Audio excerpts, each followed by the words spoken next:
and welcome to another episode of Giving a Hoot with Ryan, Camille, and Luke.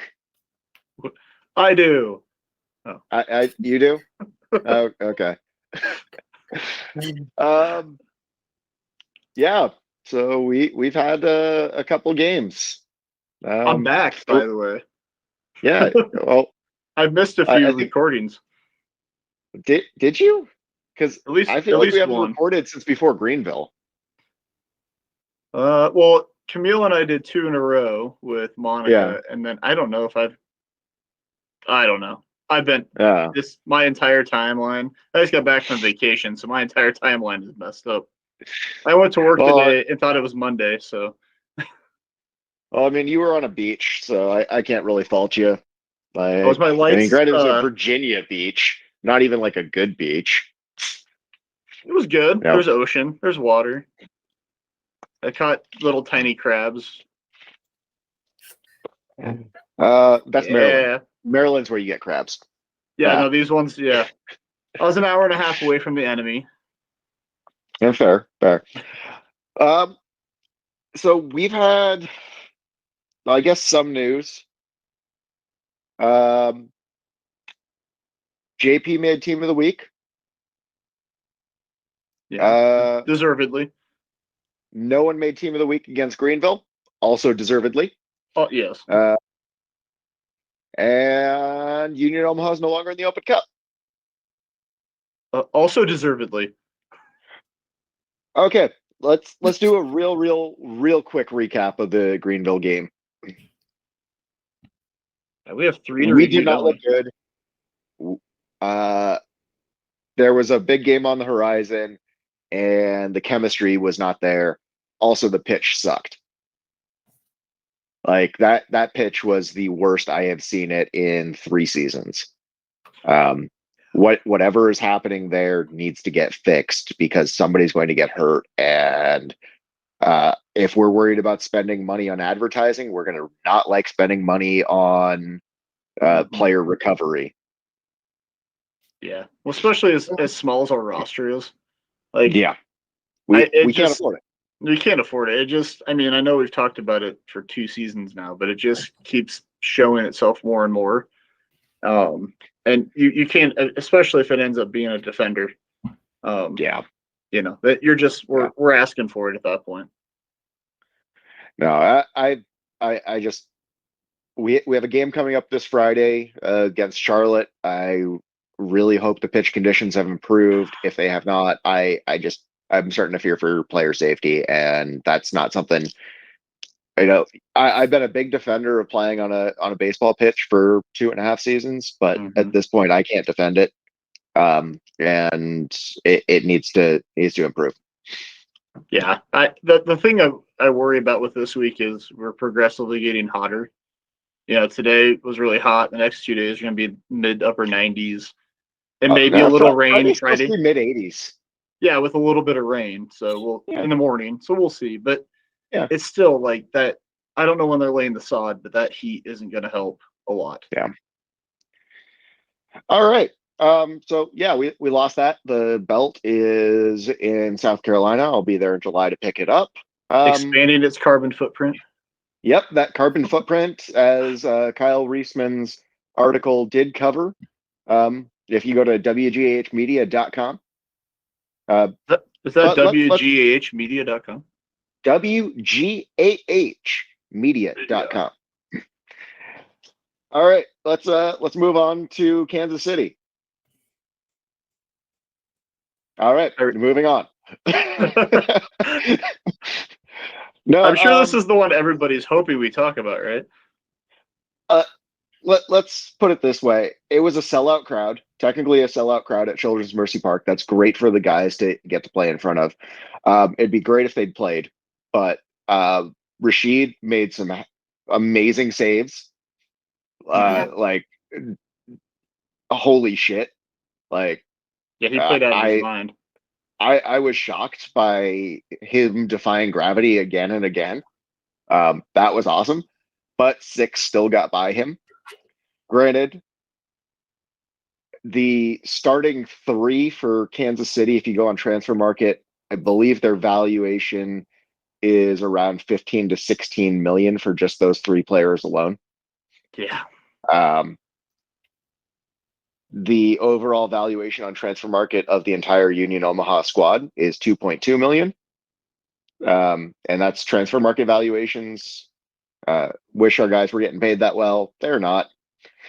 Camille's trying to fund a wedding based on player salaries, and let's just say, Gary, if you want a wedding gift for Camille, Pay for it. yep, just saying. Yes, I will give you my Venmo. Oh, you don't want that much Venmo. They monitor that crap. True. You know, the thing is, they said on the broadcast, we come from behind in the Open Cup against MLS teams and technically against Des Moines.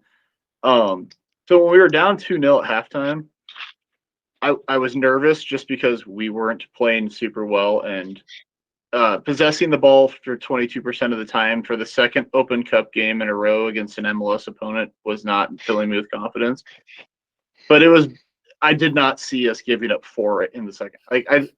At halftime, I wasn't like, oh, we're gonna, give up 4 more and we're just gonna get run out of the park. I thought, okay, maybe they come back, they reset, maybe we get one back. I didn't think we were gonna win it at that point because we didn't look that cohesive at that point.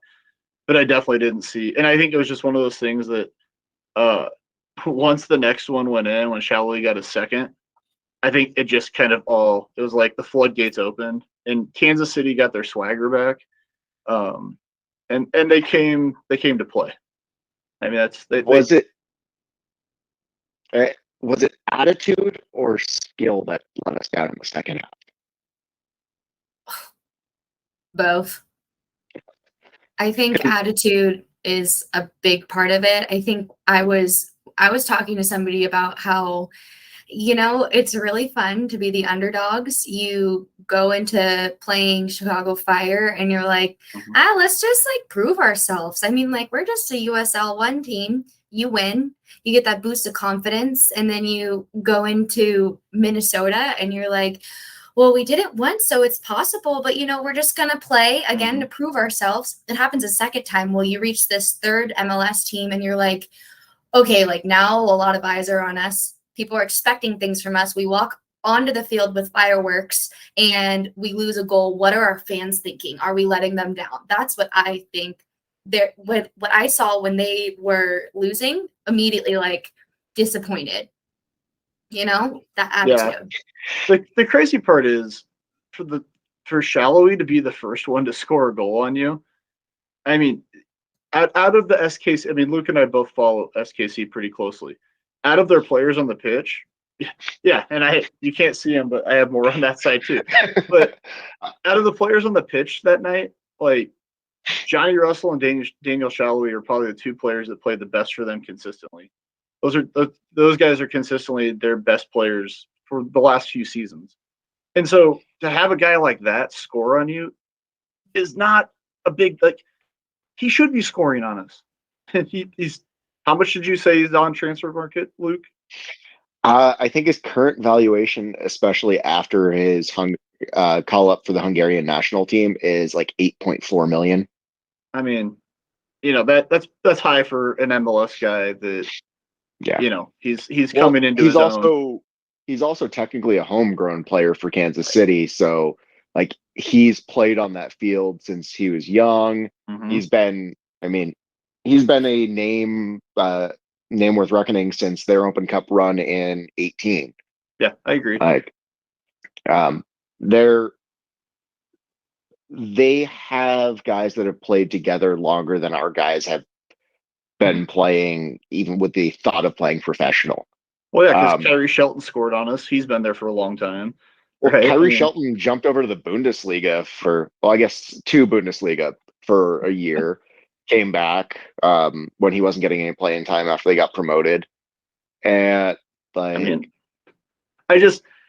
that's the big thing. And maybe it's just proximity. And I don't know how much the guys pay attention to sporting or anything like that, but I think they have probably more guys that get name recognition than Minnesota.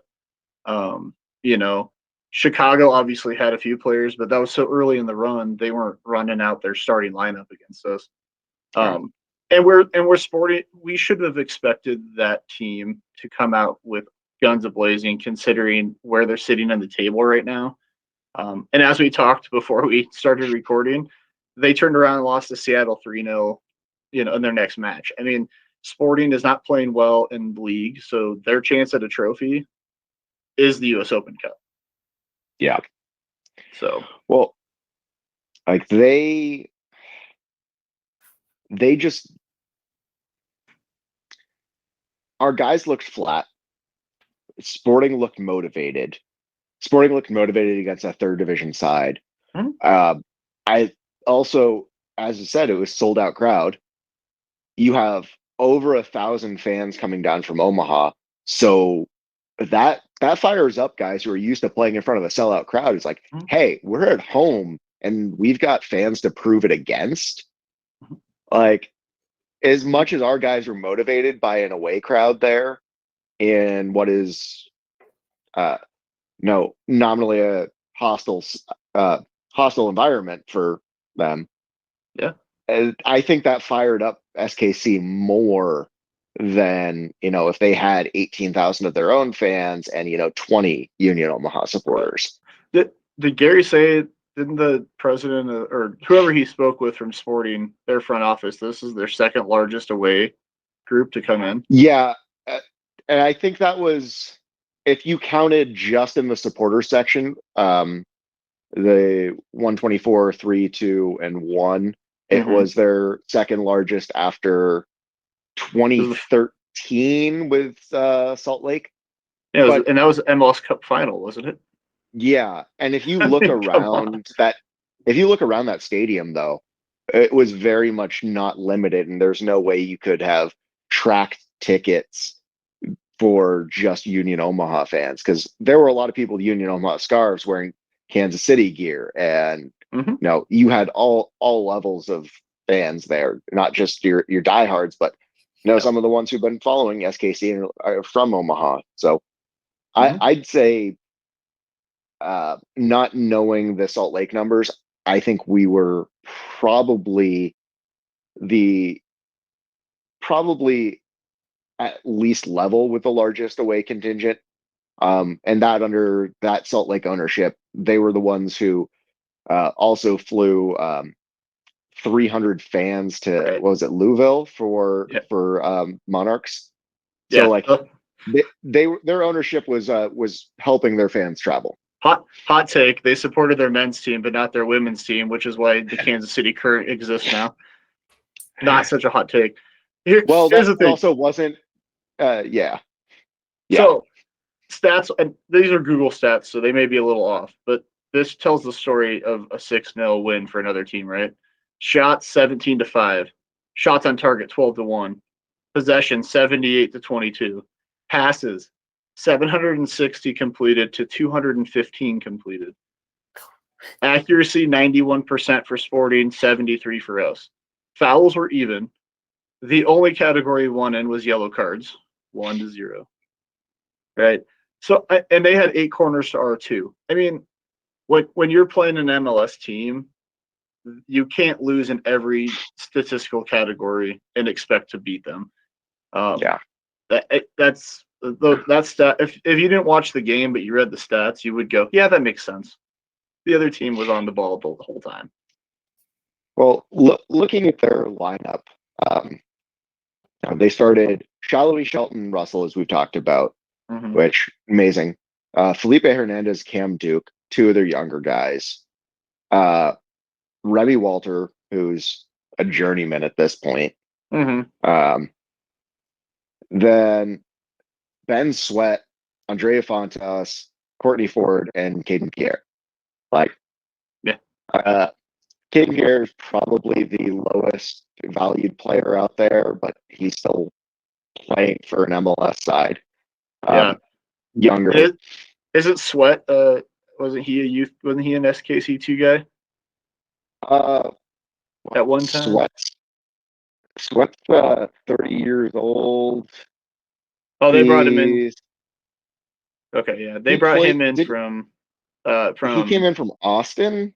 Yeah, but and he was with New York, NYCFC. Yeah, he's been with the Crew. He's been with the Yeah. Apparently played for the Rowdies, Miami, Inter Miami. Like he's been all over the place. And then there's and then- Polskamp who hasn't. I mean, he's probably. It didn't matter who was a keeper at that point when that game was the way that game was played. No, but I mean, Polskamp is a keeper that I respect more at this point than I do Melia. I think Polskamp is a higher ceiling than Melia ever has. And seeing that, I mean, Camille and I saw us against Polskamp in preseason, and that was with a very untested squad that we had, and he is good. Like, well, I'm on, so I'm going to compare this to Manchester United for a second, but it's very much the David De Gea, Dean Henderson thing. Like, you have this guy like Melia who's been there for you for a while, has pulled you through some tough times. And then you have the young guy below him that's probably a better keeper and probably a better fit. But how do you supplant the guy that has been there and won some trophies with you and was kind of your hand-picked successor? He's the Ethan Horvath at Bruges. Yeah, for real. Yeah. All right. For the most part, the SKC fans were great. The guys got a standing ovation at the end of the game. They looked broken, but as we get to the next game, apparently not that broken.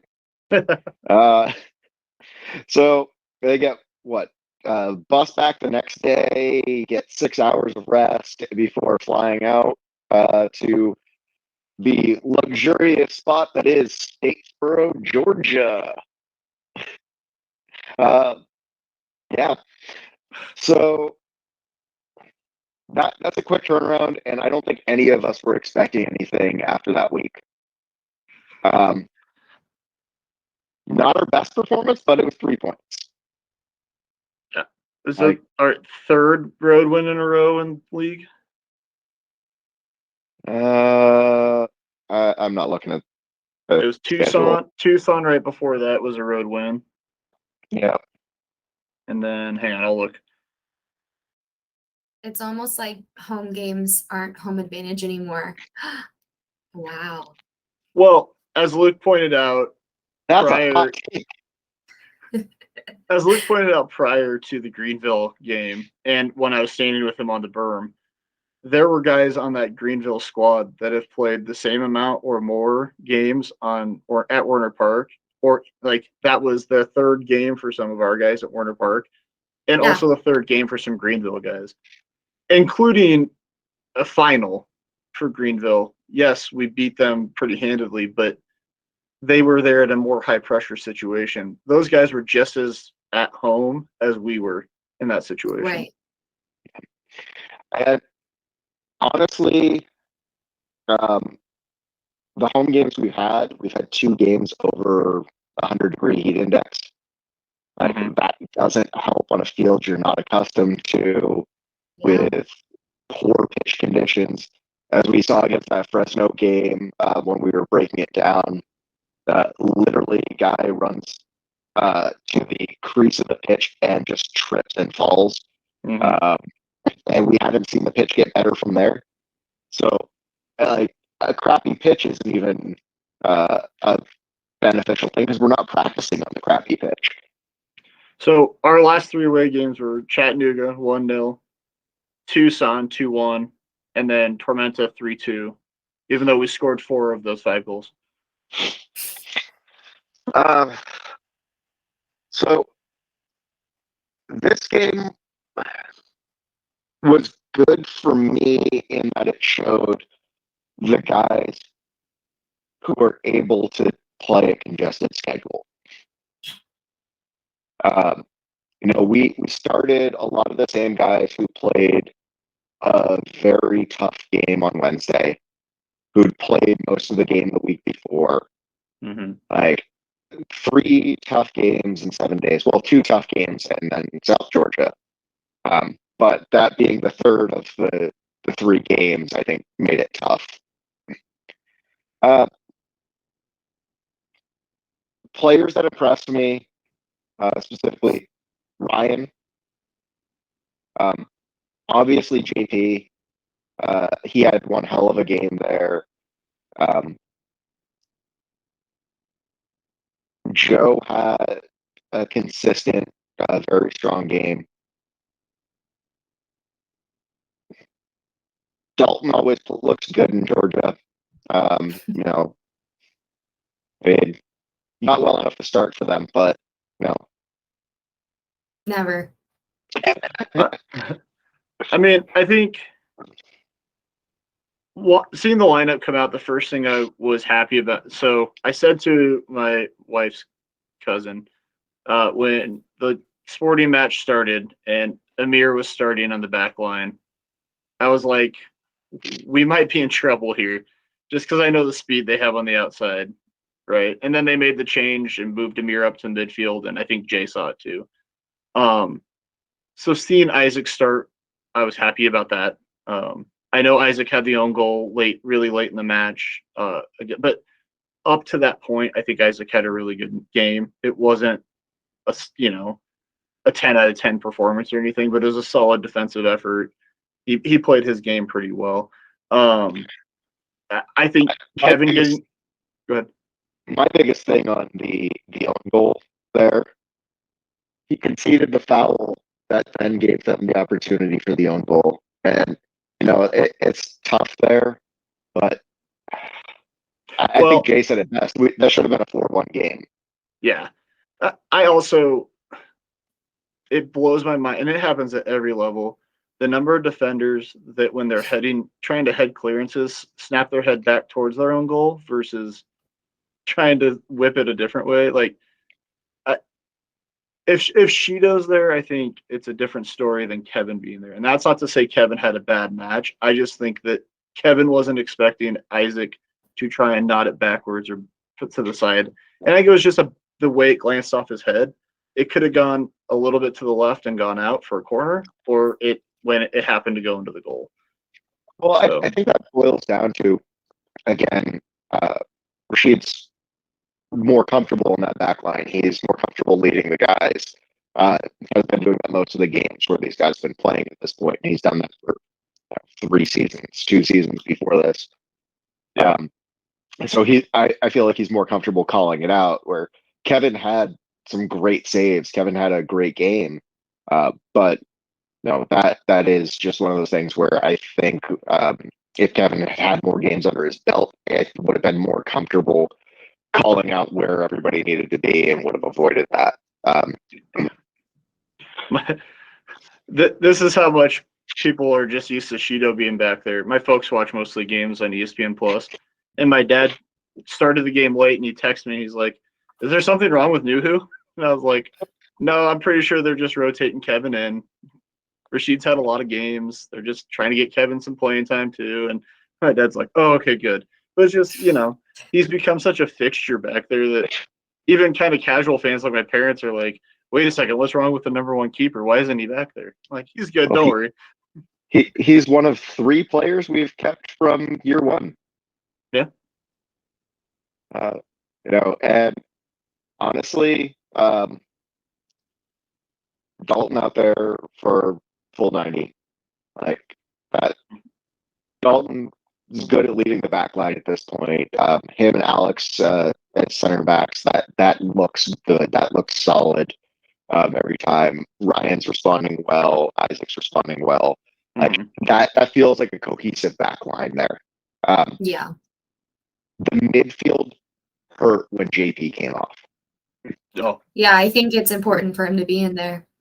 Yeah, and I understand why he had to. Like, he had a hell of a game. He's been playing through some knocks, through some injuries this season, but it wasn't even because of his goal scoring as much as I just felt that without JP on there, there just wasn't the cohesiveness. There wasn't the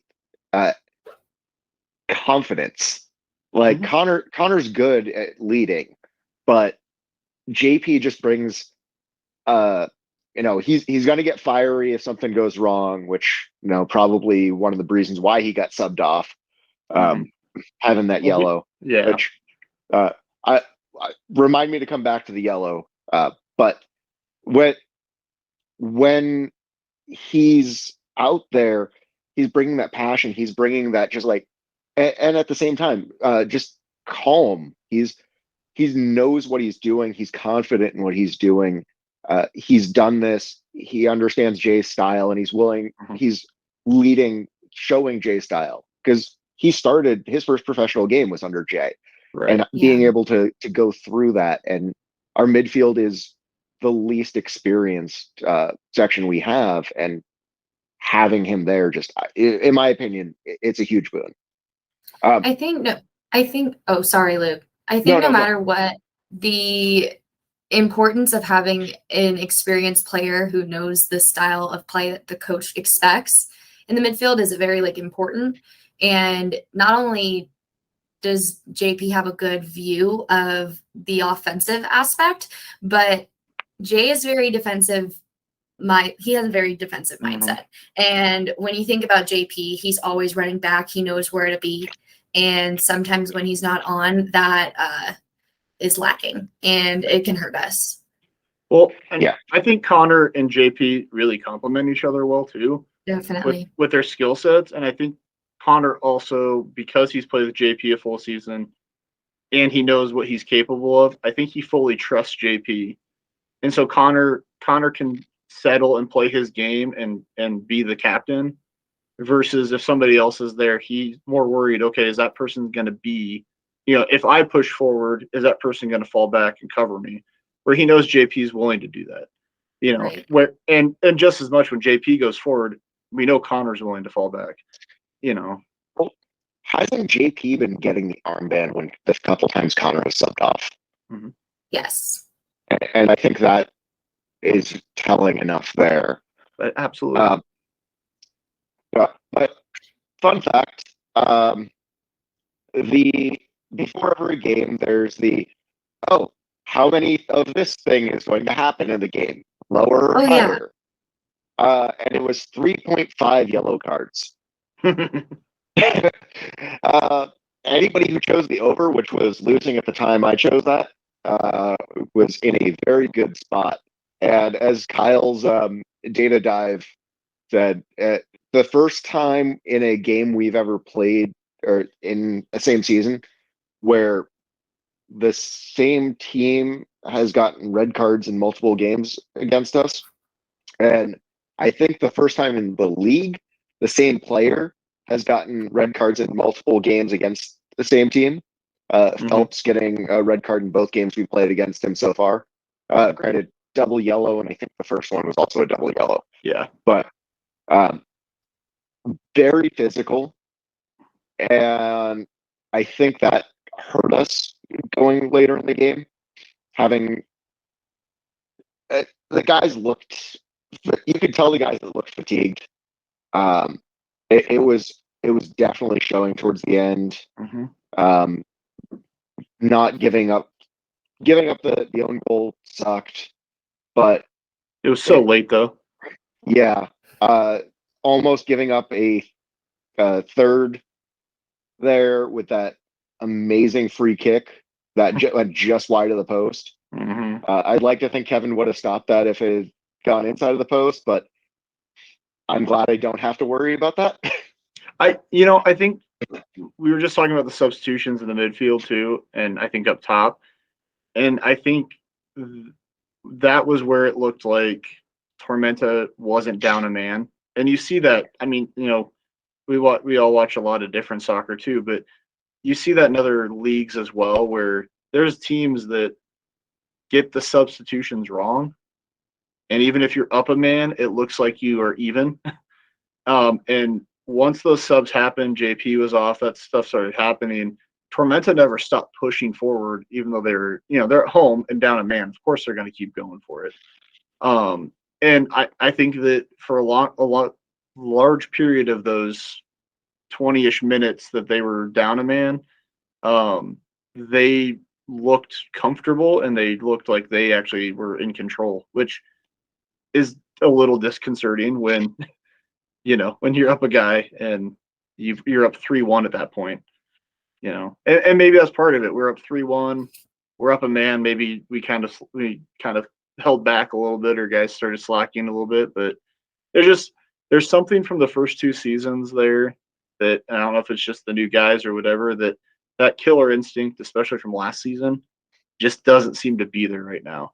Of, hey, it's 3-1, instead of holding on and resting our laurels, being up 3-1 on the road, let's go get 4 or 5. And that's the thing that we're missing right now, is somebody that just wants to go. And JP was the guy that last weekend that wanted to go get more. And it's okay. He needs to be subbed off. We can't push him. We got a lot of season left. But we don't have guys that are coming in pushing for number 4 or number 5. And that's what we need. What I would love to see, sorry again. Nope. What I would love to see is more than one person on the field pushing for that. I think that's where we get caught, is you have one person who suddenly just has a spark and is like, let's go. And then there's nobody there to back them. Right. And that's what you do as a team. If you see one person suddenly just buck up and go, even if you're tired, you got to be like, okay, I got to have this person's back, and it's lacking right now, and I'd love to see it. Do you think this, I only ask this question because back to my Manchester United team, that they're learning a new system at Manchester United. I know, but you like Eric Ten Hag, and he's bringing his own system in, and you're going to see that, and so I guess my question would be, is some of that still a lack of full knowledge of Jay's system and what Jay's asking of these guys, or is it just a mindset thing? I think at this point of the season, it should be expected that you should know how the playing style is. But then again, with the amount of personnel that are new on the team, it might be really hard to mesh into the playing style. So honestly, I have no clue. But what I would think is, by this time as a professional team, you should be cohesive in the coach's playing style expectation. So to that point, who of the new players, I guess players in general, have best adapted? I'd say Dion, for sure. Oh, yeah. Well, I think Dion, from his highlights, that looked to be where his comfort level was anyway. A lot of his highlight packages, it was a higher pressing style. He liked to win the ball deep and move it forward. I think I know they haven't been scoring goals, but I think guys like Hugo and Noe, while they're not falling back as much as I'd like defensively, I think Greg and Evan did a really good job last year. And Greg does it now for Phoenix when I've watched him. Sometimes Greg's in the defensive third for Phoenix, helping recover the ball. Those guys don't fall that far back, but I think the part that they both have adapted well to is the pressure when the ball, the keeper's trying to pass out of the back, or their defenders are. They're really good at the pressing up and pushing there. I think those two have adapted well. I think Ryan Jiba has adapted well to the position he's been given, which is kind of the dummy position. And I think he's probably more of an example of someone that's been coached up with the position he's at, and not having been a defensive player and learning how to be a better defensive player. I don't think can be fully considered a fullback at this point, but he's come along. So I agree with Ryan. Sorry, Luke. I agree with Ryan and Ryan Jiba on that aspect, because we've talked about it before. The development has been noticeable. I'm also going to say I feel like Isaac has begun to mesh with the playing style, Omaha playing style, and so that's very promising as well. And he has not played all season, so we still have a ways to go with development. And on that note, I also think that Noe has been a good addition up top. Just the mindset of always knowing or looking for the goal, and that's something that we've had in the past as well. Can I just point out that everybody that Camille and I have mentioned so far, we're in the starting lineup against Tormenta, and we're not a bench player or someone that's substituted on. Just pointing that out. Right? Yes. I'll say Noe, I think, has meshed better than Hugo. Yeah. I like them both up top.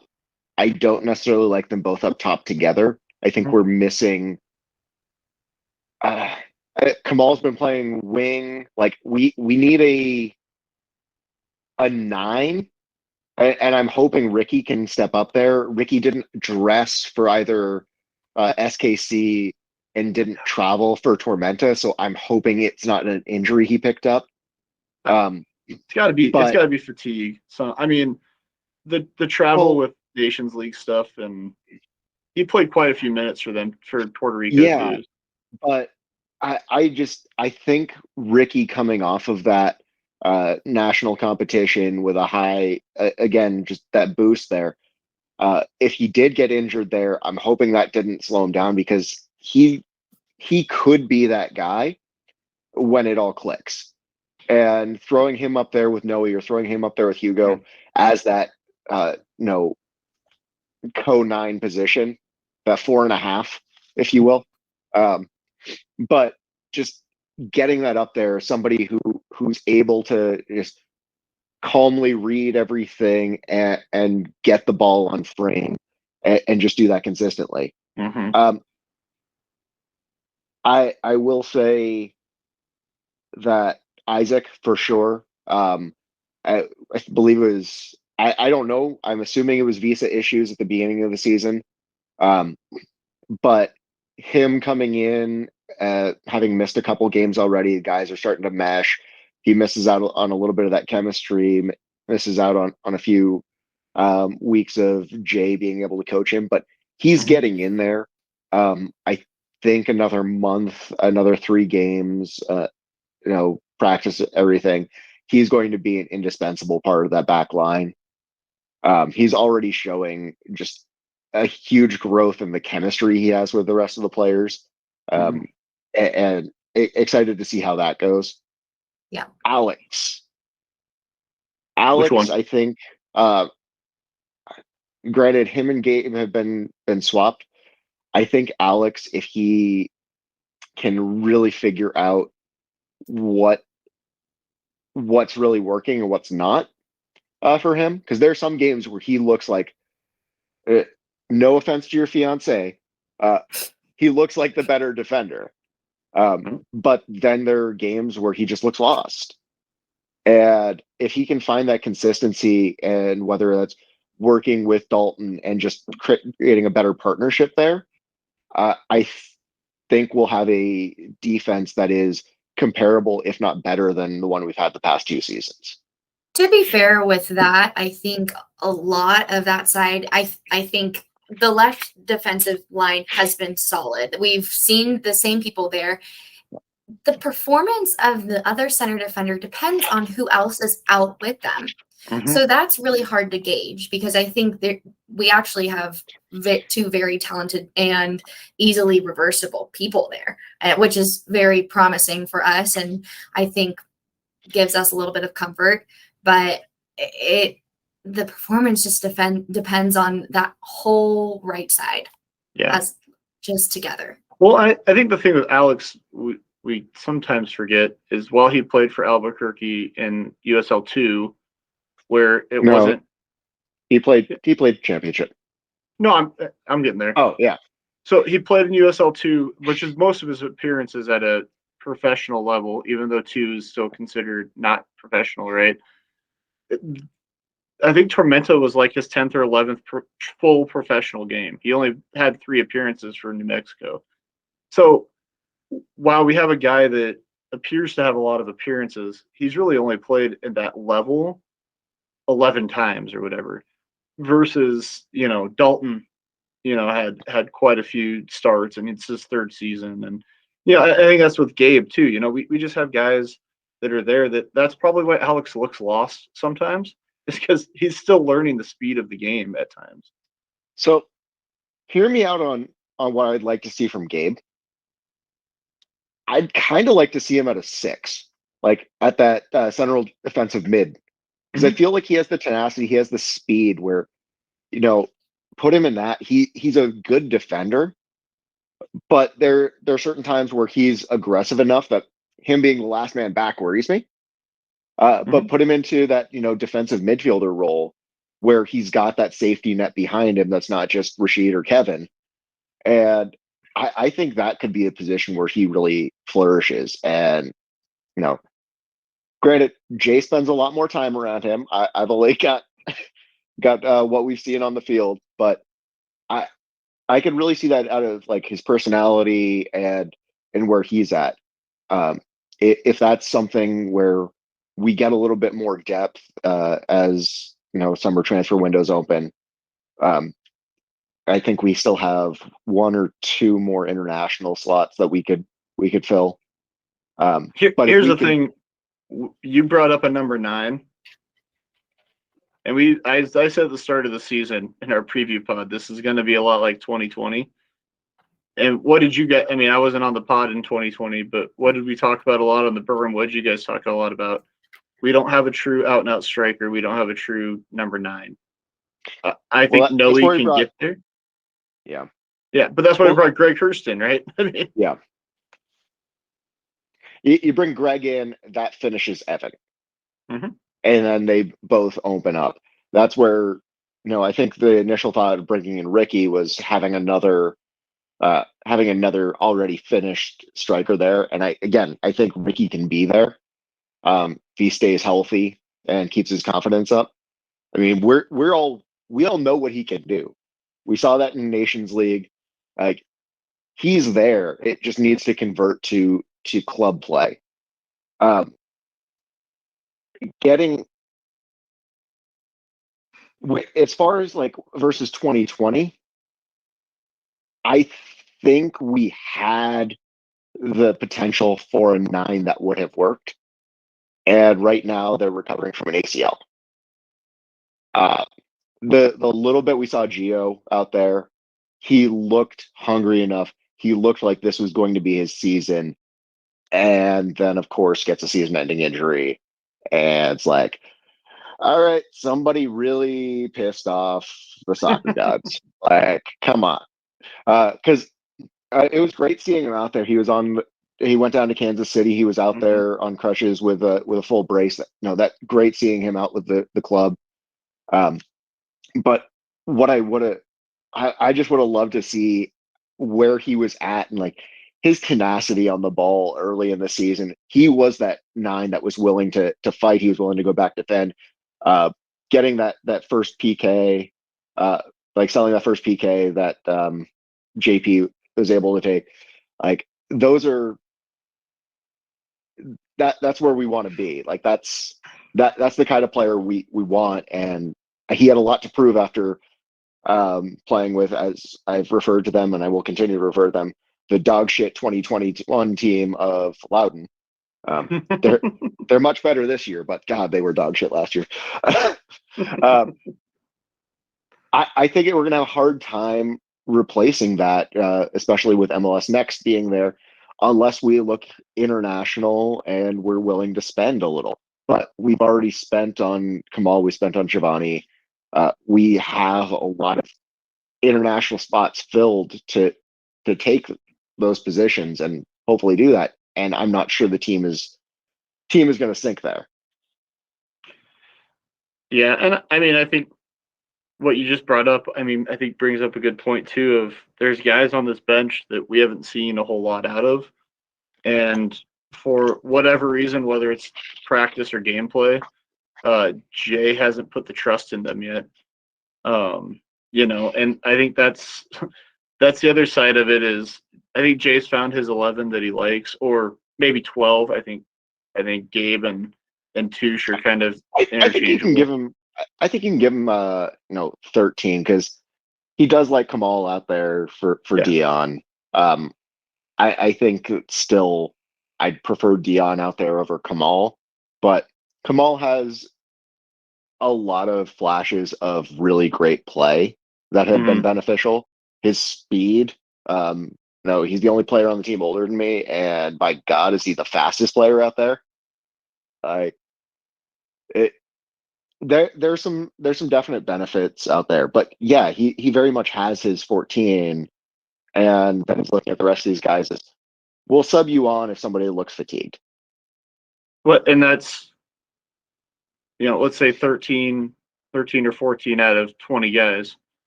I mean, it's like that. but that's where it also reminds me of 2020 sometimes. Of we had a handful of guys that it was kind of one of those, I have to sub you on because I don't have anybody else to put on, but not because I trust you type thing. I think 5 subs against Tormenta was a lot of, hey, you guys have played a lot of minutes this starting lineup, and I need to get some other guys on to just rotate some guys out. 6 subs. Yeah. Oh, 6, yes, with our concussion sub. Yes. But yeah, but it's I think, Yoskar, none of us had aspirations that Yoskar was going to come in his first full professional season and tear it up. I think he looks like a young player. He's flashes of brilliance, flashes of being a young player. I think that he could be a great example of a guy you keep for several years and develop and turn into a different type of player and sell on and up. Hopefully, especially now that he's getting U20 appearances, he's doing some of that stuff too. But I mean, Alex Bruce, how many times have we seen him? 3? And I don't think any of them have been particularly memorable for good reasons anyway. Did Jay bring him on because he thought he'd be the 9, or did Jay bring him on to fill a roster spot? I think he saw a lot of things that Bruce could do, and he brought him on because he thought he was coachable. And I do think Alex Bruce has a lot of talent. Mm-hmm. I think he's willing to work for it, in a way, but it's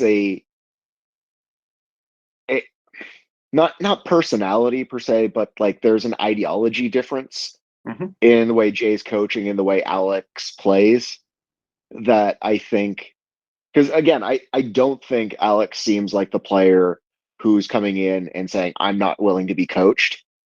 I think there's just something like very different of how he's always played and relearning, because it's not his first pro year. He's played pro under different coaches. And so him coming in, I think by the end of the season, if he's willing to continue to work on it and he's not getting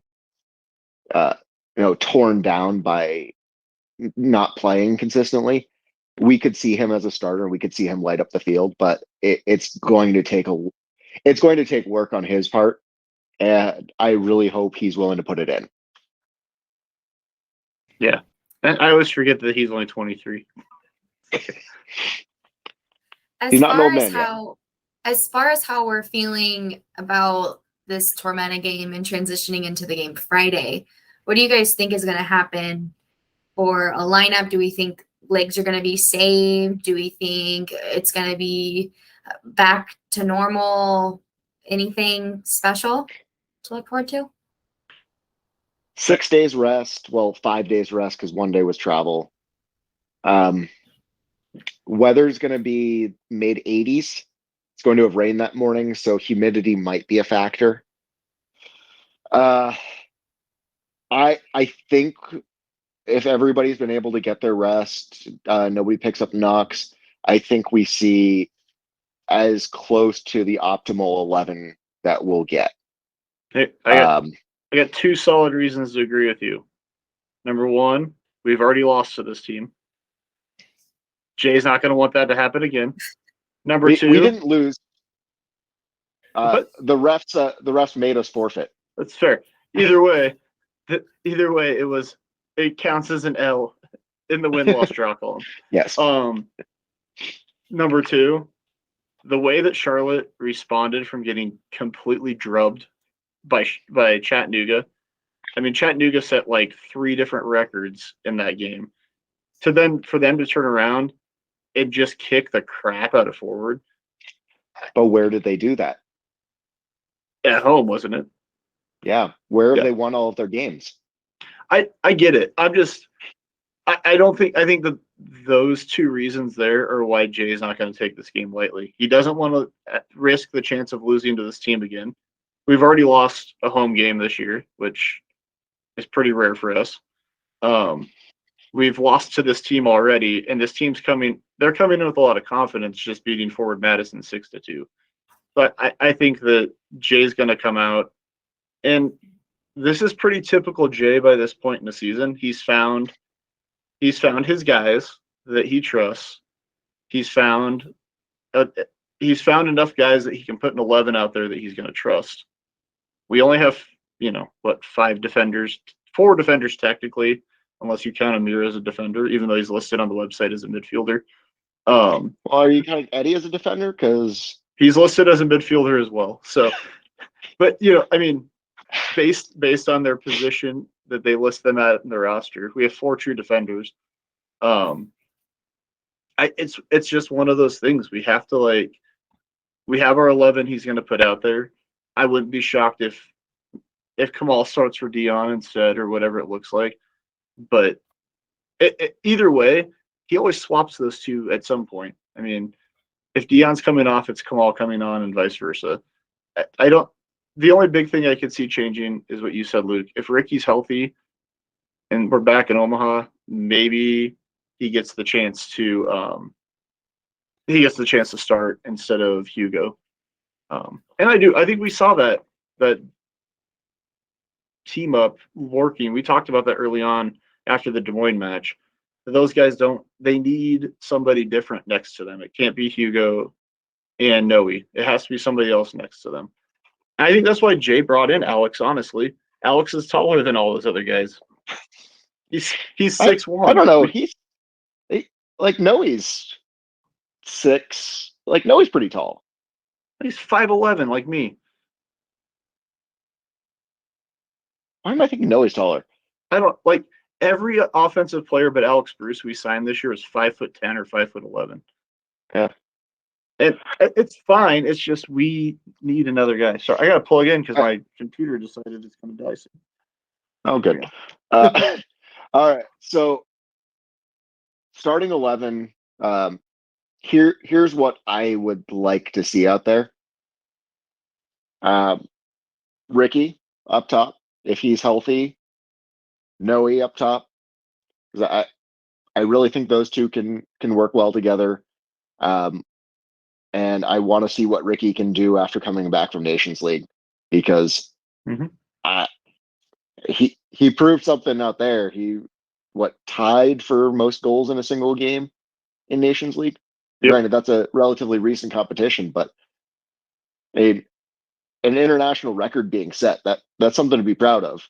Yeah, it should never be glossed over when a guy scores 4 goals in a single game. It doesn't matter who you're playing. That's a pretty impressive thing. Midfield, Connor, JP. Oh, that's kind of where, I like where our midfield's been at with those two in there. Mm-hmm. I think so long as you have those two, you can put anybody else in.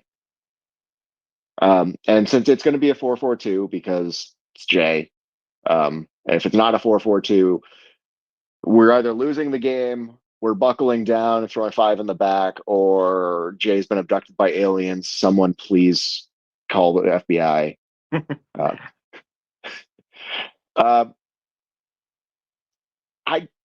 I'd kind of like to see Yoskar get the start.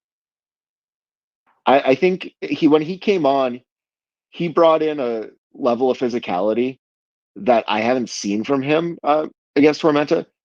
And he's been doing that more and more. He's willing to go into challenges where he knows a year ago he would have been getting beat at, but he's making a lot of good plays there.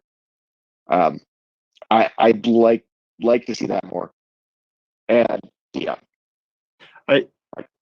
Going back to Yoskar for a second, yeah. I think what we're seeing is a young guy that's been playing against grown men week in and week out on the practice field, and he's learned it's not going to hurt as bad as I think it's going to when these guys knock it. I mean, really, it's like when I played high school football, and as a freshman, and they have us go scrimmage against the JV team, and it's a bunch of sophomores and juniors playing, and guys.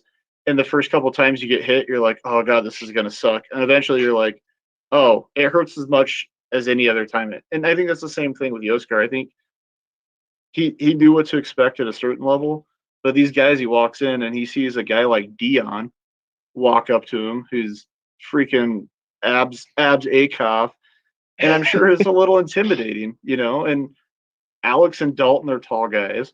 I mean, you got big guys that have played a lot of soccer. And I think that's benefited Yoskar. And that's why we see that physicality. He's not afraid to mix it up because he's going against these guys all the time. What difference does it make when he sees guys from Tormenta? Phelps doesn't scare you when you're going against Connor Doyle and JP Skeers in practice. I mean, the only person who probably should scare you at this point is Schoenfeld. True. But he'll get a red card and be gone anyway, so it doesn't matter. Yeah, and we'll beat him 6-1. Yeah. Well, we have to switch up teams we score 6-1 against.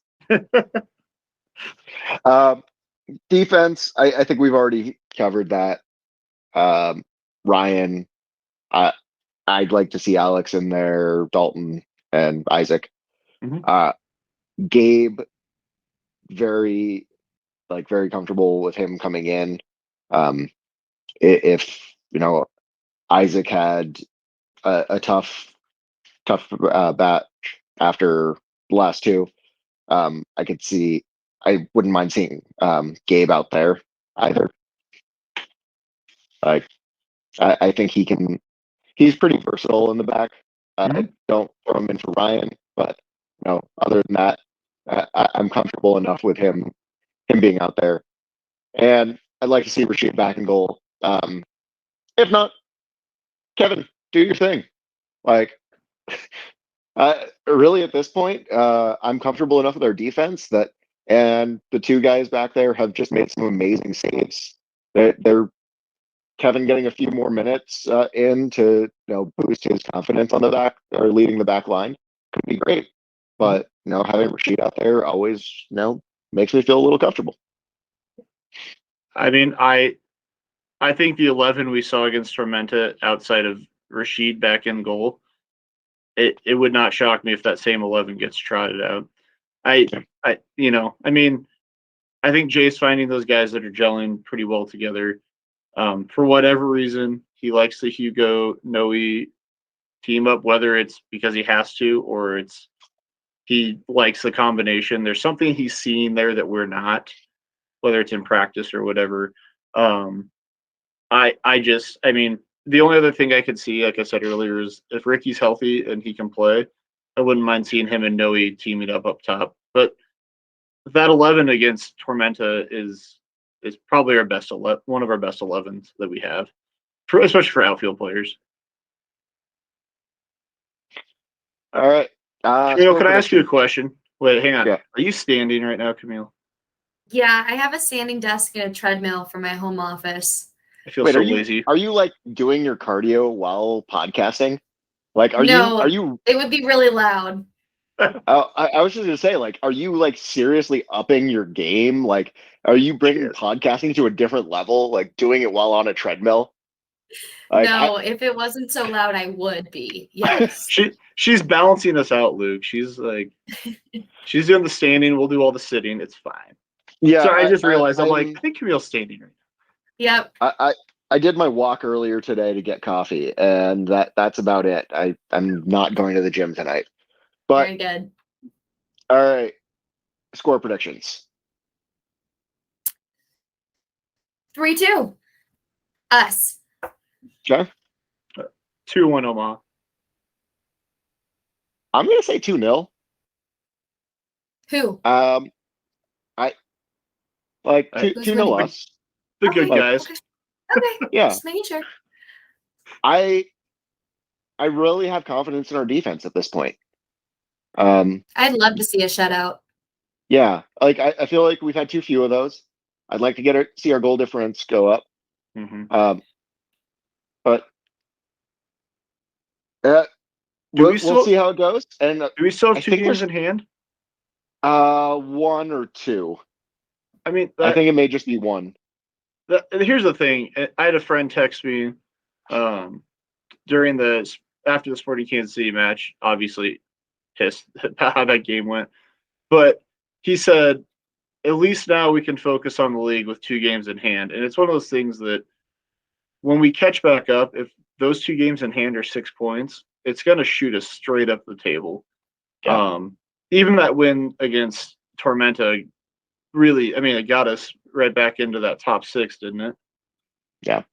Brought us from, what was that, 9th to 6th, Yeah. So I mean, and 3 points from first. yeah, and that's you start looking forward, right? We have Charlotte, then North Carolina, Tucson, and then it's back to then it's at Greenville. So I mean, the next 3 matches are definitely matches we could win and teams we should be able to play well against. Going into Greenville with confidence. You go into Greenville with 12 straight points. If you include the last match, that has to fill you with confidence going into that game.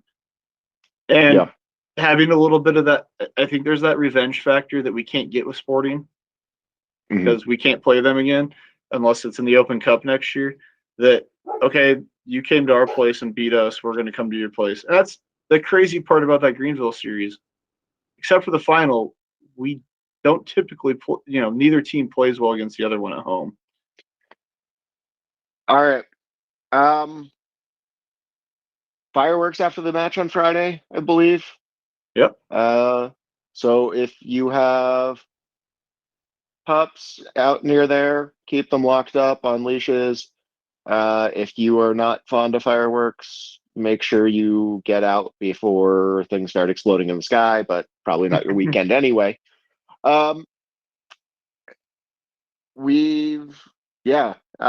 Starting to get more into a home cadence. That'll be nice to see. But other than that, I just have one question left for you guys. Who gives a hoot? We do.